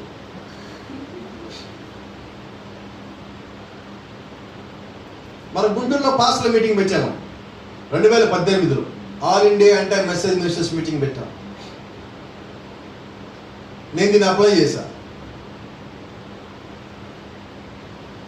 2-3 పాస్టర్లు నాకు తెలుసు. వాళ్ళకి చెప్పేం చెప్పారంటే, అయ్యా ఇలా ఎంటైర్ మెసేజ్ మినిస్టర్స్ మీటింగ్ పెడుతున్నా ఇండియా వైడ్గా, ఇది ఎవరికి చెప్పొద్దు. నేను నమ్మరు. దాదాపుగా 50-60 ఫోన్ కాల్స్ వాళ్ళ ముగ్గురు వల్లే నాకు వచ్చింది, వేరే పాస్టర్ల నుంచి. ఇలా పెడుతున్నామంటగా. అర్థమైందా మీకు? దాన్ని ఏమంటారు తెలుసా మన భాషలో? కడుపు కూడా కదా. దేవుడు మోషేకి సూచనలు ఇచ్చి చేతికరించాడండి. వాస్తవంగా మోషే ఏం చేయాలి? ఇప్పుడు భార్య దగ్గరికి వెళ్ళాడు. ఫస్ట్ ముందు మామ దగ్గరికి వెళ్ళాడు. ఇదిగో మామ నేను వెళ్తున్నా, నేను నా భార్య నా పిల్లలు మొత్తం వెళ్తున్నా, బయలుదేరుతా. ఎక్కడికి వెళ్తున్నాం? Back to pavilion. తిరిగి ఐగుప్తికి వెళ్తున్నాను. సరే అన్న. భార్యతో వచ్చాడు, మా రెడీ వెళ్దాం పదనండి. ఎక్కడికి? ఐగుప్తికి వెళ్దాం. ఐగుప్తా, నువ్వు ఎక్కడి నుంచి పారిపోయింది తెలుసా? నువ్వు భయపడి అక్కడి నుంచే వచ్చింది, మరణానికి భయపడి వచ్చింది తెలుసా? ఇప్పుడు మోషే దగ్గర ఏమన్నది? దేవుడు నాతో మాట్లాడని సూచనకారులు చూడని చెప్పట్లా. He never said one word. దేవుడు ఎక్కడ చేయమన్నాడు? అది నువ్వు ఎవరి నిమిత్తమో నువ్వు ఎవరో ప్రూవ్ చేసుకోవాల్సిన అవసరం లేదు. నువ్వు ఇంటి వాళ్ళ దగ్గర బయట వాళ్ళ దగ్గర నిన్ను నిరూపించుకోవాల్సిన అవసరం లేదండి. నువ్వు క్రీస్తులో ఉన్నావనే చెక్ చేసుకుంటావు. నువ్వు ఆయనలో ఉంటే నిన్ను నువ్వు నిరూపించుకోవాల్సిన అవసరం లేదు. నువ్వేమై ఉన్నావంటే దేవుడు యొక్క సొత్తు అయి ఉన్నావు. నువ్వు దేవుడు సొత్తు అయి ఉన్నావు నువ్వు నమ్మితే నువ్వు అలాగే జీవిస్తా ఉన్నప్పుడు నువ్వు ప్రూవ్ చేసుకోవాల్సిన అవసరం లేదు. ప్రవక్త మాట్లాడాడు, it's beautiful word. If anybody is talking about you or against you, don't talk against anything about them. If you talk so, then God won't do anything to you, anything for you. దేవుడు యొక్క ప్రవక్త అంటాడు, నీ గురించి ఎవరన్నా చెడ్డగా మాట్లాడతా నీకు వ్యతిరేకంగా నువ్వు వాళ్ళని తిరిగి ఏమి అనొద్దు. నువ్వు వాళ్ళు ఏమైనా అన్నావు అంటే దేవుడి విషయంలో పనిచేయడు. నువ్వు ఏమి అనకపోతే దేవుడు ఆ పని చేస్తాడు. నువ్వు ఎలా ఉన్నది అంటే ఇప్పుడు దేవుడు నా జీవితంలో పని చేయాలంటే ఏం చేయాలి?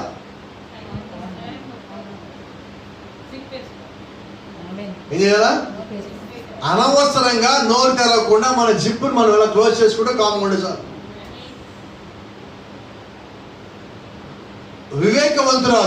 వివేకవంతుడు చేసే మొదటి పని ఏంటంటే ఎక్కడ నోరు తెరవాలో అక్కడ తెరుస్తాడు. ఇక్కడ నోరు తెరవాలి మన వాస్తవంగా సంఘంలో, రైట్? అనవసరంగా మాట్లాడేటప్పుడు మనం ఏం చేయాలంటే లేచి అక్కడి నుంచి పక్కకి వెళ్ళిపోవాలి. గొడవపడాల్సిన పని ఉన్నది. వాస్తవంగా అబ్రహాంకి లోతుకి గొర్రెల కాపలు గొడవ వచ్చినప్పుడు అబ్రహాం గొడవ పెట్టుకోవాలి. ఏం లోతు నువ్వు ఏం తెచ్చావు ఇంటి దగ్గర నుంచి? నా గొర్రెలు కావాలి గొడవ పడుతున్నావు, ఏముంది చెప్పు నీ ఆస్తి? నాతో వచ్చిన ఆశీర్వాదం కాదు ఇది అని గొడవ పెట్టుకోవచ్చా? హక్కు ఉంది, పెట్టుకున్నాడా? మనం అందరం మనం గొడవ పట్టలేదు. నువ్వు ఇటు వెళ్తావు, వెళ్ళిపో, ఇటు వెళ్తా, ఎలా ఉన్నది? గొడవ పట్టడానికి అవకాశం ఉన్నా కూడా ఏం చేశాడు? సమాధాన పరుచువారు ధన్యులు. గొడవ లేకపోతే గొడవ పెంచేవాడు అండి. ఈరోజు గొడవ ఉన్నప్పుడు సమాధాన పరిచేవాడు నిజమైన దేవుడు యొక్క ఆత్మ కలిగిన వాడు. హల్లెలూయా. అయితే గమనించండి, అలాగని దేవుడు యొక్క ఆత్మ తప్పు చేస్తామని చూస్తా ఊరుకో. రైట్? నిజంగా నువ్వు దేవుడు యొక్క ఆత్మ కలిగినప్పుడు ఏం చేయాలి? నువ్వు కలిగి ఉన్న ఆత్మ ఏదో అది నీ లోపల పనిచేస్తూ ఉంటుంది. ఒకవేళ దేవుడికి ఒక దర్శనం ఇచ్చాడు, ఒకవేళ దేవుడికి ఒక ప్రవచనం ఇచ్చాడు, ఒకవేళ దేవుడికి ఇంకేదైనా గిఫ్ట్ ఇచ్చాడు, ఆ గిఫ్ట్ ను ఎవరి నిమిత్తం వాడాలి? దేవుడి నిమిత్తం మాత్రం వాడాలి. ఆమేన్. ఒక మాట చెప్తా ఉన్నాను, సందర్భం వచ్చింది కాబట్టి. ఎవరికైనా ఒక దర్శనం వరం ఇచ్చాడు దేవుడు, ఒక ప్రవచన వరం ఇచ్చాడు దేవుడు, లేదంటే ఒక భాషను మాట్లాడే వరం ఇచ్చాడు దేవుడు. వాళ్ళు ఏం చేయాలంటే ఇవన్నీ దేవుడు సంఘములో ఇచ్చిన వరములు. ఇది రైట్? వాళ్ళు ఏం పని చేయాలి? సంఘములో ఉండి వాళ్ళు సంఘము నిమిత్తంగా వారికి ఇచ్చిన దర్శనం, వారికి ఇచ్చిన ప్రవచనం, వారికి ఇచ్చిన భాషలు, వారికి ఇచ్చిన కళలు వాళ్ళు వాడవలసి ఉండదు. అలాగే వాడినప్పుడు లెక్కప్ప చెప్పాలి. నా సొంతగా వెళ్ళిపోయి నా కళలు వచ్చి కాబట్టి నేను సొంతగా పరిచయం పెట్టుకున్నావు కాబట్టి వెళ్ళిపోయింది ఇక్కడ ఎలా ఉంటుంది? దేవుడు నాతో భాష మాట్లాడే వరం ఇచ్చాడని చెప్పి ఇంకొక వెళ్ళిపోయి పరిచయం పెట్టుకున్నాను, ఇది ఎలా ఉంటుంది? ఒక స్త్రీకి దేవుడు ఏదైనా గిఫ్ట్ ఇచ్చినప్పుడు ఆ స్త్రీ సంఘములో ఉండి కాపరి యొక్క పరిచయం, 5 రకాల పరిచయంలో కాపరి పరిచయకు ఉండి ఆ సంఘం నిమిత్తం ఆమెకి ఇచ్చిన తలాంతుని, ఆమెకి ఇచ్చిన వరములు వాడినప్పుడు ఆమె దీవించబడుతుంది, ఆశీర్వదించబడుతుంది. అయితే ఈరోజు అలా లేదండి. నా ఇష్టం నాది, నీ ఇష్టం నీది. ఇది కానే కాదు, దేవుడి యొక్క పరిచయం కానే కాదు. మీకా గురించి మాట్లాడుతున్నప్పుడు మీకా అంటున్నాడు, ప్రవక్త అన్నాడు, and his vision was exactly with thus saith the Lord. మీకా కలిగిన దర్శనం ఎలాగ ఉన్నదంటే యెహోవా ఎలాగో సెలవిచ్చేది ఖచ్చితంగా కలిగి ఉన్నది. ఆమేన్. Not for some other season, అది వేరే కాలం సంబంధించింది కాదండి, బట్ ఫర్ దట్ సీజన్, అది ఆ సమయానికి సంబంధించిన దర్శనం. అది ఎప్పుడో దర్శనాన్ని తీసుకొచ్చి నీకు జీవితకాలంలో ఎప్పుడో ఒకప్పుడు జరుగుతుంది అంటే కాదు. నా తెలిసిన భాష గారు ఈస్ట్ గోదావరి చెప్పినట్టున్నాను మీకు. ఆయన ముందుకు ఎవరు వచ్చారనుకో, నీ గురించి దేవుడు ఒకటి చెప్పాడు, నేను చెప్తాను. సంవత్సరం అయింది, 2 ఏళ్ళు అయింది, 3 ఏళ్ళు అయింది. ఆయన వచ్చారు, భాష గారు నాకు ఉద్యోగం వచ్చింది. నేను చెప్పాను, నీకు ఒక సంగతి చెప్తానండి. అది సంగతి. ఇదేంటి?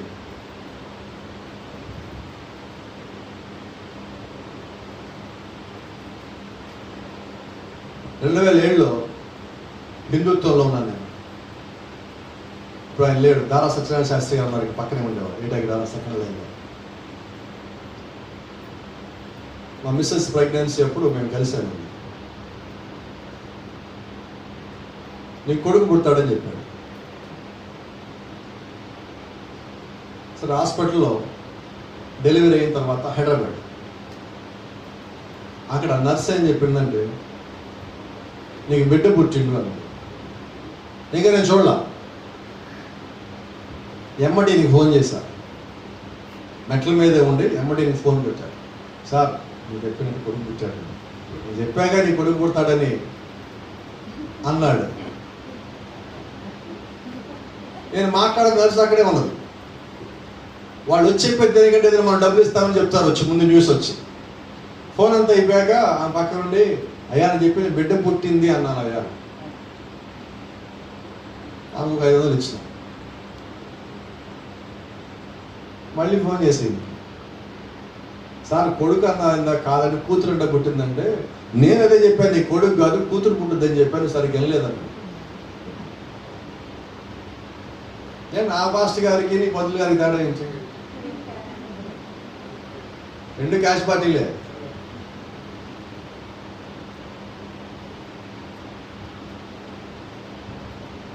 అయితే ఈయనకి నేను దేవుళ్ళలోకి వచ్చిన తర్వాత 2008 ఈయన కలిసినాం. మళ్ళీ ఆయన ముందు కూర్చోబెట్టాను, బలవంతం కూర్చోబెట్టాను. మా ఇంటి వాళ్ళు తీసుకెళ్ళి అప్పుడే వస్తున్నా, బైబిల్ చదవటం స్టార్ట్ చేశాను. ఆయన ముందు కూర్చున్నా. మా మిస్సెస్ కూడా ఉంది, సోని ఉంది, వాళ్ళమ్మ కూడా వచ్చి వాళ్ళమ్మ తీసుకుపోయింది. వాళ్ళమ్మ కూడా లేదు ఇప్పుడు. కూర్చోబెట్టాను అక్కడ. ఆయన చూశాడు. సోని వాళ్ళమ్మ అడిగింది, అయ్యా మా తమ్ముడి గురించి ఏదైనా కొంచెం చెప్పండి అయ్యా. ఆయన ఇటా చూశాడు. అమ్మా, మీ తమ్ముడు నా గురించి చెప్తాడమ్మా అన్న.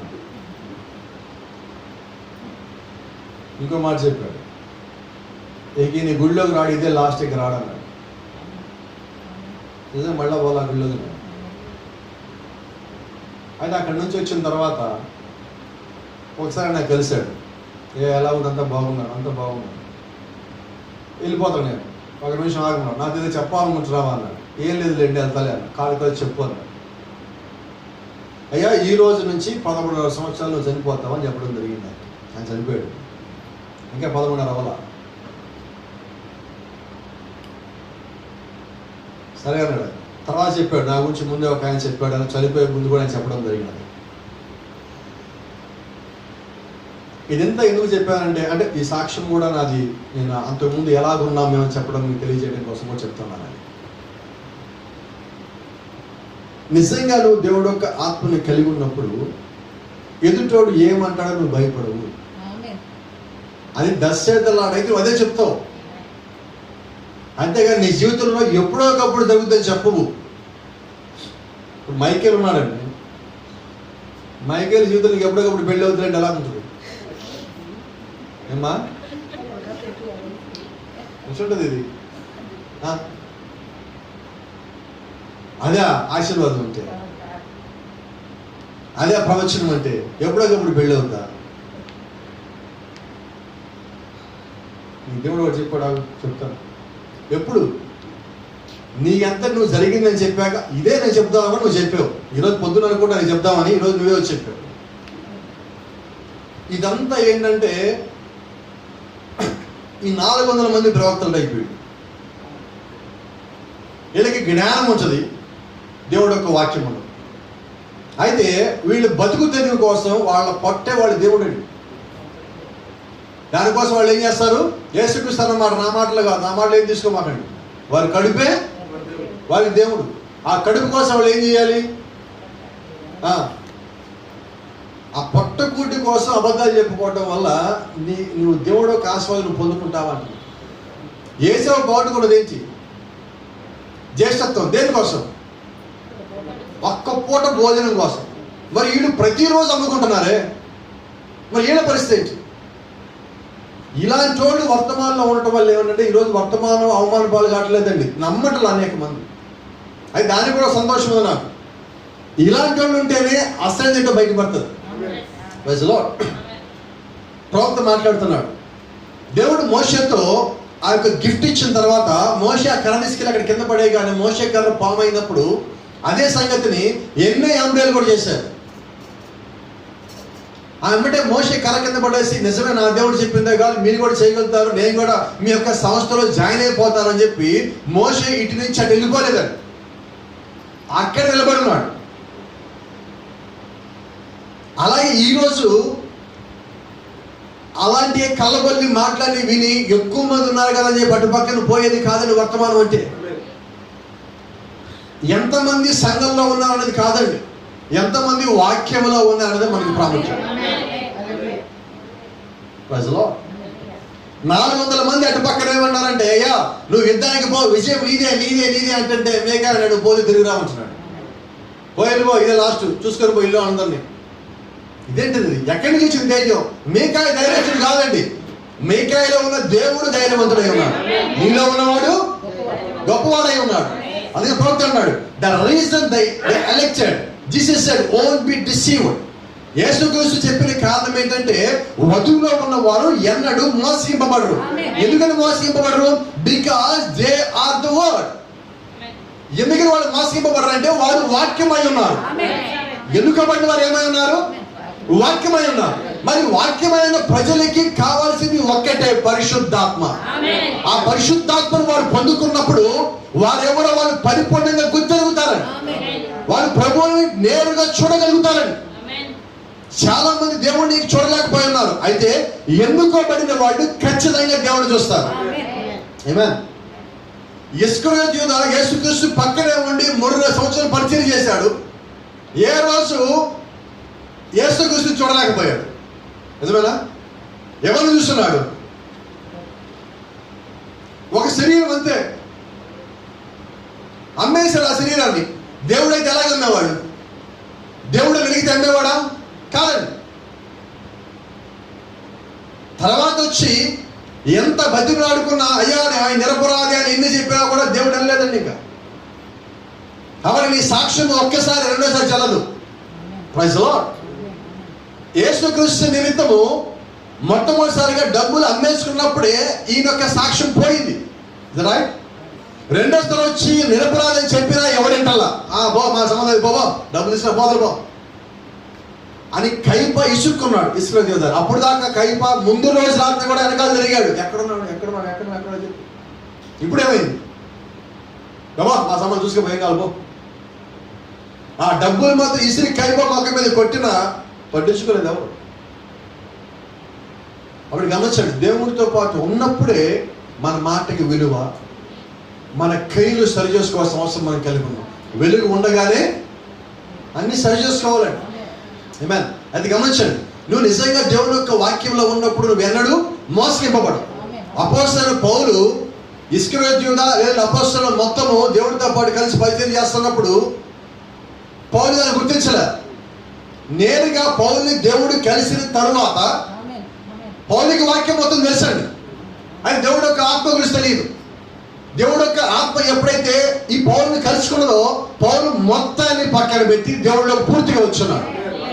ఈరోజు మనం కూడా చేస్తున్నదే. ఈరోజు చాలా మందికి దేవుడు యొక్క వాక్యం తెలుసండి, కావాల్సింది పరిశుద్ధాత్మను పొందుకోవటం. పరిశుద్ధాత్మ ఎవరి కొరకు ఇవ్వబడింది? ఎన్నుకోబడిన వారి నిమిత్తం ఇవ్వబడింది. పరిశుద్ధాత్మను ఎవరు పొందుకుంటారు? ఎన్నుకోబడిన వారు మాత్రమే పొందుకుంటారు. దేవుడి యొక్క చిత్తంలో, ఆయన యొక్క ఆలోచనలో ఉన్న వాళ్ళే పొందుకోగలుగుతారు. ఆ కారణం చేతనే వధువు ఎన్నడూ మోసగింపబడదు. ఎందుకంటే మోసగింపబడదు అంటే వధువు దగ్గర వాక్యం ఉన్నది, వధువు కొరకు పరిశుద్ధాత్ముడు ఇవ్వబడ్డాడు. వాక్యం కలిగి ఉన్న ఈమె పరిశుద్ధాత్మను పొందుకున్నప్పుడు ఆమెను మోసగించేవాడు ఎవడు లేడు. హల్లెలూయా. They can be nothing else. వాళ్ళు వధువై ఉండగా వాళ్ళు ఇంకొకటి అవ్వలేదు. నువ్వు క్రీస్తు యొక్క భార్య అయి ఉండగా నువ్వు లోకానికి భార్యగా ఉండలేవు. ఎందుకని ఉండలేవంటే నీ పుట్టుకది, నువ్వు పుట్టుకతోనే దాన్ని కలిగి ఉన్నావు. నువ్వు వేరే వాడికి భార్యగా ఉండలేవండి. ఆమేన్. They can't hear nothing else. నిజమైన భార్య, నిజమైన ఎన్నుకోబడిన ఆమె ఏం చేస్తుందంటే దేవుని యొక్క వాక్యము కాకుండా ఇంకా వేరే ఏది వినలేదు. మీరు డినామినేషన్ తెచ్చిన కూర్చోండి, మీకు వెళ్ళాల్సిన పరిస్థితి ఒకటి వచ్చి అక్కడ కానీ కూర్చొని వినాల్సిన కానీ అవసరం కానీ పడినట్లయితే మీ పరిస్థితి ఎలా ఉంటుంది? మీరు అప్పుడు నాకు ఒక మాట ఇనుంటారు, ముళ్ళ మీద కూర్చోవడం అంటే. అయితే అక్కడికి వెళ్ళి కూర్చున్నప్పుడు మీరు ఆ అనుభూతిలోకి వస్తారు. ఎలా ఉంటుందంటే ఎప్పుడెప్పుడు ఇక్కడి నుంచి అయిపోతే వెళ్ళిపోదామా? ఏంటి కారణం? They can't hear nothing else. వారు ఇంకేరేది వెళ్ళలేదు. త్రిత్వం గురించి పాటలు పాడుతున్నారు అనుకోండి, మీరు అక్కడే ఉన్నారు. మీరు ఎలా ఉంటారు తెలుసా? ఆమెలు చెప్తారా? చప్పట్లు కొడతారా? ఆమెలు లాగిపోతాయి, చప్పట్లు లాగిపోతాయి, తల కిందగా దించుకుంటారు, కళ్ళు గట్టిగా మోస్తారు. ప్రభా ఏంటి ప్రభా, ఏంటి ప్రభా, ఏంటిది? They can't hear nothing else. వారు వేరేది వెళ్ళలేరు. నీకు నిజం తెలిసాక నువ్వు వేరేది ఎందుకు వింటావు? అంతే. 2 రేళ్ళు ఎంత? వాళ్ళు వచ్చి 3 అన్నారు, మీరేమంటారు? వింటారా? ఎన్నిసార్లు చెప్పి వింటారా? బోర్డు మీద రాసిన వింటారా? పలక మీద రాసిన వింటారా? నిజంగా మీకు తెలిస్తే మీరేమంటారు తెలుసా? అక్కడికి వెళ్ళి వాళ్ళు వెళ్ళిపోయిన తర్వాత 2 రేళ్ళు 3 కాదు 4 అని చెప్పారు. అది ఇప్పుడు మేకా చేస్తున్నాడు. వీళ్ళు 2 రేళ్ళు 3 అంటున్నారు. 3 కాదు, నీకు అర్థం కావట్లేదు, ఆహబు 4 నువ్వు పోతావు అంటున్నాడు. నిజం చెప్పకుండా ఎలాగా? నిజం తెలిసి నువ్వేం చేయాలి? చెప్పి తీరావా? They don't know nothing else. That's right. వాళ్ళకి వాక్యము కాక ఇంకేది తెలియదు. ఎందుకు వాళ్ళు మోసగింపబడరు? వేరేది వినలేరు, వాళ్ళు ఇంకొకరిలాగా ఉండలేరు. వాక్యము తప్ప వారికి ఇంకేది తెలియదు. ఇది చాలు మనకి. ఏంటి వధువు క్వాలిఫికేషన్స్ అంటే? ఇయే. ప్రవక్త అంటాడు దేవుడు 2 పనులు చేయలేడండి. దేవుడికి అసాధ్యమైనది ఉన్నదా? వేస్తారు, 2 ఉన్నాయి. పాపాలు రావచ్చు. ఆయన ఒక మాట అని నేను అనలేదు అన్నాడు, ఆయన విఫలం కాదు, అయిపోయి. ఈ 2 ఆయన చేయలేడు. అలాగే ఆయన ఒక వధువు కూడా ఏం చేస్తాడంటే మోసగింపబడదు. ఇట్ వాస్ రిటర్న్, అది రాయబడిందండి. అది దాటి మీరు రాలేరు. ఇంకా మీరు వేరే ఏది వినలేరు. అదంతే. ఇన్ని కిలోమీటర్లు మనం ఎందుకు వస్తున్నాం? వర్తమాన సంఘం వెతుక్కొని మధ్యలో చర్చలు లేవు. మీకు ఎందుకు పోలేకపోతున్నారు? They can't hear nothing else. వారు ఇంకేది వినలేరు. పరిశుద్ధాత్మని పొందుకున్న వారు, దేవుని యొక్క వాక్యం యొక్క రుచి తెలిసిన వారు ఇంకో చోటకి పోరు. మీకు సంగతి కూడా చెప్పాలి, లోకరీతిగా చెప్తా ఉన్నా. ఒక హోటల్లో మీరు భోజనం చేశారు, ఆ భోజనం మీకు నచ్చింది. మళ్ళా ఇంకోసారి భోజనం చేయాల్సిన అవసరం పడింది. ఎక్కడికి వెళ్తారు? ఏదో ఒక దగ్గరలో ఉందని పోతారా? వినపడలేదమ్మా. అవసరమైతే 10 రూపాయలు ఖర్చు పెట్టుకుని అక్కడ పోతలేదంటే ఖాళీ గడుపుతారు అనుకుంటారు. అది నిజమైన వర్తమాన పరుల యొక్క లక్షణం అండి. నీ లోపల నీ పుట్టుకతో దాన్ని నువ్వు కలిగి ఉన్నావు. ఆమేన్. The bride of Jesus Christ always challenges the world with her character. యేసుక్రీస్తు యొక్క భార్య ప్రతిసారి కూడా లోకాన్ని ఛాలెంజ్ చేసే స్వభావం ఆమె కలిగి ఉన్నది. ఆమె యొక్క స్వభావంతో ఛాలెంజ్ చేస్తుంది. మాటలతో కాదండి, ఆమె యొక్క స్వభావంతో. Praise the lord. ఎలాగా? ఆమె యొక్క గుణలక్షణముల ద్వారా, ఆమె క్రీస్తుతో పాటు నడుచడం ద్వారా, ఆమె యొక్క క్రియల ద్వారా, ఆమె యొక్క ప్రార్థన ద్వారా ఆమె లోకాన్ని ఛాలెంజ్ చేస్తుంది. మరి ఇప్పుడు మనం నిజంగా అలా ఉన్నామా? మేకా ఎంతమందిని ఛాలెంజ్ చేస్తున్నాడు? కేవలం 400 మంది అటు పక్కన ప్రవక్తలు కాదండి. ఆ దేశపు రాజు అహబుని, ఆ పక్క దేశాన్ని సహాయం చేయడానికి వచ్చే యెహోషాపాతు రాజుని, ఆయన యొక్క సైన్యమును, ఆహాబుని, ఆహా యొక్క సైన్యమును, ఆహాబు వెనకాలలో యెజబెలుని, ఎంతమందిని ఒక్కడు ఛాలెంజ్ చేస్తున్నాడు. జైలు వేస్తావా? కమాని వచ్చాక ఈ సంగతి చూస్తాను, అర్జెంట్ పని మీద వెళ్తాను ఆహాబు అంటున్నాడు. నేనేమంటున్నాడు? అసలు నువ్వు తిరిగి వస్తే దేవుడి నాతో మాట్లాడాల, దశ పోయలు. ఆ ధైర్యం మనకున్నదా ఈరోజు? నువ్వు దేవుడు యొక్క ఆత్మను కానీ కలిగి ఉంటే నువ్వు అదే ధైర్యం కలిగి ఉంటావు. దేవుడు చూపించిన దర్శనానికి మీకాయ లోబడ్డాడు. యోవేలు 2వ అధ్యాయం 28వ వచనంలో ఏమన్నదంటే, నా సర్వజనుల మీద నేను ఆత్మను కుమ్మరింతను, వారు దర్శనం చూస్తారు, కళ్ళకు అందరూ ప్రవచిస్తారు. మీకాయ ఇదే చేస్తున్నాడు. ఇప్పుడు దేవుడు యొక్క ఆత్మని పొందుకొని ఆ ప్రవచనం చెప్తా ఉన్నాడు. When the Holy Spirit was poured, then God will take control of everything. దేవుడు యొక్క ఆత్మ కుమ్మరించబడిన తర్వాత ఇక నీ నియంత్రణలో ఏది ఉండదు. మేడగదిలో దేవుడు యొక్క ఆత్మ కుమ్మరించబడిన తర్వాత అక్కడ ఎంతమంది ఉన్నారు? ఆ 120 మందిని కంట్రోల్ చేస్తుంది ఎవరు? లేదు సార్, వాడి కిందకి దిగాక నేను, నాది, నా సంఘం, నా ఊరు అనలేదండి. దేవుడిది, మాదేమీ లేదు. యేసుక్రీస్తు నామంలో శక్తి ఉన్నది, మాలో శక్తి లేదు. మేము ఏది కలిగినా అది మీకు ఇస్తాం. నాదేది లేదంటున్నాడు. అక్కడికి రాగానే అపోస్తలుడు పౌలు ఒక మాట అంటాడు, ఎవడు పౌలు వాడు, ఎవడు కేఫా వాడు. ఒకడు నారు పోసాడు, ఒకడేమో నాచాడు, పెంచి పోసింది ఆయన సంబంధించింది మొత్తం. ఎవడ నారు పోస్తాడు, నీరు పోస్తాడు. నీళ్ళలో ముంచి తీయడానికి ఎవడని కావాలండి? ఒకడు సమాధిలోంచి పైకి లేపేవాడు కావాలి, నీళ్ళలో ముంచేవాడు ముఖ్యం కాదు. ఇక్కడ ఈరోజు అది కావాలి. ఒకడేంచాడు, నేను ఇచ్చా బాప్తిజం, నా దగ్గరే ఉంటాను, అక్కడే ఉంటాను. ఎవడు ఇచ్చాడు బాప్తిజం? యేసుక్రీస్తు ఒక చిన్న ప్రశ్న అడిగాడు యోహాను గురించి. బాప్తిజం ఎక్కడి నుంచి వచ్చింది? యోహాను నుంచా పైనుంచా? వెళ్ళిపోయారు వాళ్ళు. పైనుంచి వచ్చిందంటే యోహాను చంపారు. యోహాను నుంచి వచ్చిందన్నావా? యోహాను ప్రవక్త. అది పరిస్థితి. మరి ఈరోజు అంటున్నా అదే ప్రశ్న, బాప్తిజం ఎక్కడి నుంచి వచ్చింది? పైనుంచి వచ్చింది. మరి నేను ఇచ్చానండి. నువ్వు ఇచ్చావంటే యేసుక్రీస్తు నామలా కదా ఇచ్చింది. నీ నామంలో ఇచ్చావా? ఎవరి నామం? యేసుక్రీస్తు నామంలో ఇచ్చినప్పుడు, ఆయన శరీరంలోకి నువ్వు పంపించినప్పుడు, ఆయన రక్తం మీద నువ్వు తెచ్చినప్పుడు నీదేంటి? అసలు నువ్వు ఎవడంట అక్కడ? 400 మందిలో ఒకడివి, అంతేనా? When the Holy Spirit was poured, then God will take control of each and everything. నీకు సంబంధించి, నీలో ఉన్న వాటిని, నీకు సంబంధించిన వాటిని, నీ చుట్టుపక్కల అన్నిటిని కూడా దేవుడు తన యొక్క నియంత్రణలోకి తీసుకుంటాడు. పరిశుద్ధాత్మ కుమ్మరించబడినప్పుడు, ఆత్మ కుమ్మరించబడితే ఏం జరుగుతుంది? అంతా ఆయన యొక్క నియంత్రణలోకి వెళ్తుంది.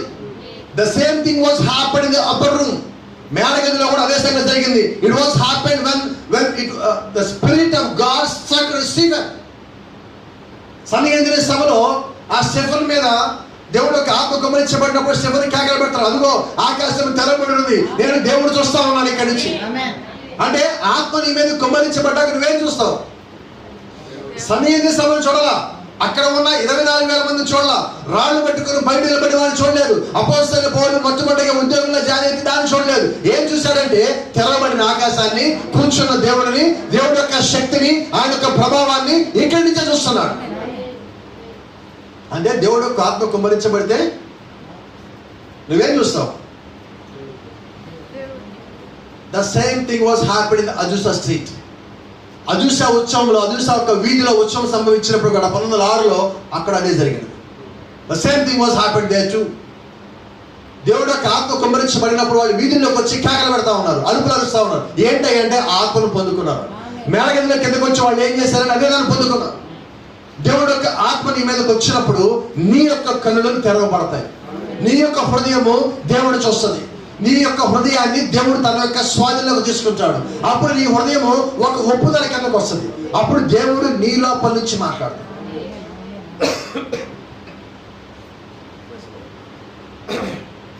చూసినప్పుడు వారి కన్నులు తెరవబడేది. ఎంఐ మార్గంలో ఆయన మాట్లాడినప్పుడు కన్నులు తెరవబడలేదు, హృదయాలు మండిని. కానీ అక్కడికి వచ్చి ఆయన అదే క్రియలు మళ్ళా వాళ్ళ ముందు చూపిస్తున్నప్పుడు ఆయన ఏ రీతిగా రొట్టెలు పట్టుకుంటాడు, ఏ రీతిగా రొట్టెలు విధిస్తాడు, ఆ సంగతులు మొత్తం వాళ్ళకి జ్ఞాపకం వస్తున్నప్పుడు వాళ్ళు కళ్ళు తెరవబడ్డాయి. ఆమేన్.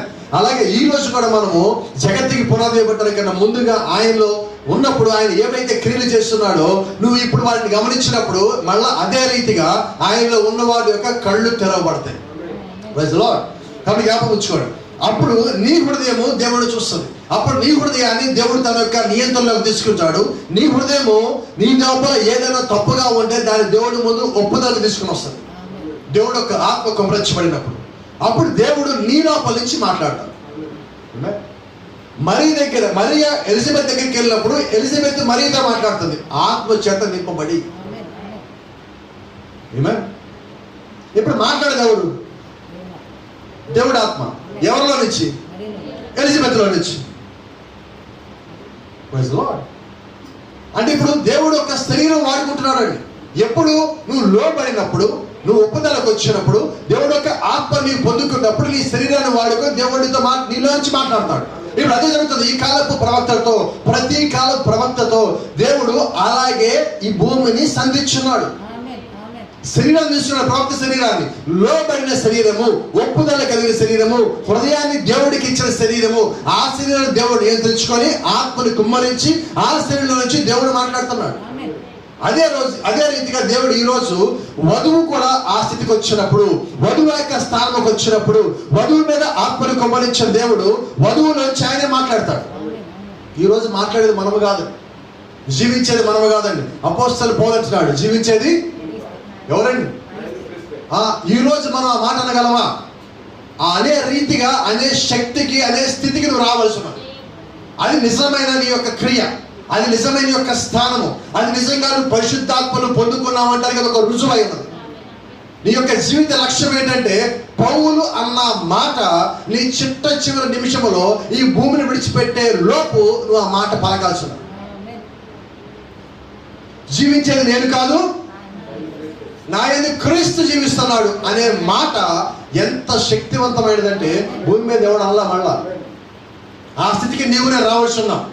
అప్పుడు నువ్వు వధువు చెప్పు, నువ్వు చెప్పాల్సిన పనులు చూసినాడు అంటాడు. మేన్ ఓ సంగతి చెప్పి నేను ముగిస్తున్నా. సోదర బేనం చర్చిలో ముగింపు ఆరాధన జరుగుతాము. దేవుడు ఆ రోజు మాట్లాడున్నాడు సంఘంలోకి దేవుడు యొక్క ఆత్మ దిగి వచ్చింది. దేవుడు యొక్క దూతలు సంఘంలో సంచారం చేస్తున్నారు. దూతలు తిరుగుతూ ఉన్నారు పైన మొత్తం. చర్చిలో పాట జరుగుతూ ఉంది. అంతవరకు అక్కడ పియానో, ఒక సిస్టర్ పియానో వాయిస్తా కూర్చున్నాడు. దేవుడు ఒక ఆత్మ వచ్చినప్పుడు ఆమె మీదకి దేవుడు ఒక ఆత్మ వచ్చి తగలగానే ఆమె అక్కడి నుంచి లేచి చర్చిలో పెరుగుతున్నది. కీబోర్డ్ ఆగిపోలా. వినోదా? సంఘం అంతా షాక్. ఆమెమో అరుస చర్చ పలుకుతున్నది మొత్తం ఆత్మచేత నింపబడి. అది దేవుడు యొక్క ఆత్మ ఏం చేస్తుందంటే ఆమె చేసే పనిని దేవుడు యొక్క ఆత్మ తీసుకొని ఆ కీబోర్డ్ వాయిస్తూ ఉన్నదంట. God will take control of each and everything. దేవుడు సమస్తాన్ని ఆయన యొక్క స్వాధీనంలోకి తీసుకొని ఆయన యొక్క నియంత్రణలో ఉంచుకుంటాడు. ఒక రోజు ప్రవక్త చోట మీటింగ్ అటెండ్ అయ్యాడు. ఒక హాల్ గురించి ప్రవక్త తరచుగా చెప్తా ఉంటాడు. అక్కడ మీటింగ్ జరుగుతూ ఉన్నది. ఇక్కడ క్వాయర్ కూర్చొని పాడుతున్నారు. వీళ్ళు పాట పాడుతూ ఉండగానే ఎక్కడి నుంచో ఒక 1000 మంది సమూహం పాట పాడుతున్నట్టుగా వస్తున్నారు. కోరస్ పాడుతున్నారు. ఇక్కడేమో 6-7 ఉన్నారు అంతే. పాట ఏమో 1000 మంది పాడినట్టుగా వస్తున్నారు. ప్రవక్త ఇక్కడ వరుస వేసుకుని కుర్చీలో కూర్చున్నాడు. ఈయన పక్కన అడిగాడు, నాకే నీ గుడిని పడుతున్నాను. నేను చాలాసార్లు విన్నాను పక్కన. అదేంటది అన్నాడు. పైనుంచే వినబడతాడు. అవునన్నాడు. నేను చూసి వస్తానన్నాడు. వెళ్ళి చూసి రాపో అన్నాడు. ప్రవక్త అక్కడి నుంచి లేచి మీటింగ్లోంచి లేచి పైకి వెళ్ళి చూసి వచ్చాడు. పైన ఎవరు లేదు. కిందకి వచ్చి కూర్చోగానే మళ్ళా ఏమైంది పాడుతున్నారు. ఏంటంటారు? నిజంగా నువ్వు ఆత్మతో దేవుడు యొక్క ఆత్మ చేత నింపబడి నువ్వు పాట పాడుతూ ఉన్నప్పుడు దేవుడు యొక్క దూతలు నీతో కలిసి పాడతావు. ఆ యొక్క స్థితికి మనం రావాలి. ఎక్కువ దూరం లేదు. ఆ స్థితికి మనం రావాల్సిందే. నువ్వు ప్రార్థన చేస్తున్నప్పుడు నేను తరచుగా చెప్తా ఉంటాను, మీరు ప్రార్థనలో మోకరిల్లినప్పుడు, మీరు ప్రార్థిస్తూ ఉన్నప్పుడు నీ భుజం మీద ఎవరో చెయ్యేసి ఉంటారు పక్కన. నువ్వు ప్రార్థన నుంచి లేచినప్పుడు నీ శరీరం తేలికబడినట్టుగా ఉంటుంది. తర్వాత నువ్వు ఏమంటావంటే, పాస్టర్ గారు ప్రార్థనలో ఉన్నప్పుడు దేవుడు నన్ను తాకాడండి. ఎలా తెలిసింది నీకు? చాలా మంది ఏం చేస్తారంటే ఆ చీతాలుగా లేచిన చూస్తుంటారు, ఎవరు కనపడరు అక్కడ. దేవుడు నీకు ఒక రుజువు ఇచ్చాడు. నీ ప్రార్థన నేను విన్నాను. నువ్వు దాన్ని నమ్మాలంతే. ఆ నమ్మినప్పుడు నువ్వు అప్పుడు ఏదైతే ప్రార్థన చేస్తున్నావో అది ఖచ్చితంగా జరుగుతుంది. Praise lord. అంటే దేవుడు యొక్క ఆత్మ నీ దగ్గరికి వచ్చింది అనడానికి ఒక రుజువు. ఆ రుజువు నువ్వు పోగొట్టుకోవద్దు. దేవుడు నీకు ఆ సాక్ష్యం ఇచ్చాడంటే అది నెరవేరవలసి ఉన్నది. కాబట్టి నువ్వు జ్ఞాపకం పెట్టుకో. దేవుడు యొక్క ఆత్మగా నువ్వు కుమ్మరించబడిందంటే మొట్టమొదటిగా నువ్వేం చేస్తావంటే పూర్తిగా నీ హృదయాన్ని దేవుడికి ఇస్తావు. నీ క్రియలు నీవి కాదు కానీ దేవుడు పోతాయి. నీ హృదయంలో నుంచి దేవుడు మాట్లాడటం ప్రారంభిస్తాడు. నీ జీవితం అనేక మందికి మాదిరికరంగా ఉంటుంది. ఆమేన్. వాక్యము కలిగిన నీవు పరిశుద్ధాత్మను పొందుకున్నప్పుడు నీ లోపల నుంచి జీవం బయటికి రావాల్సి ఉంటుంది. Is right? ఆమేన్. దేవుడు నామానికి మహిమ కలుగును గాక. మనమందు లేచి నిలబడదాం.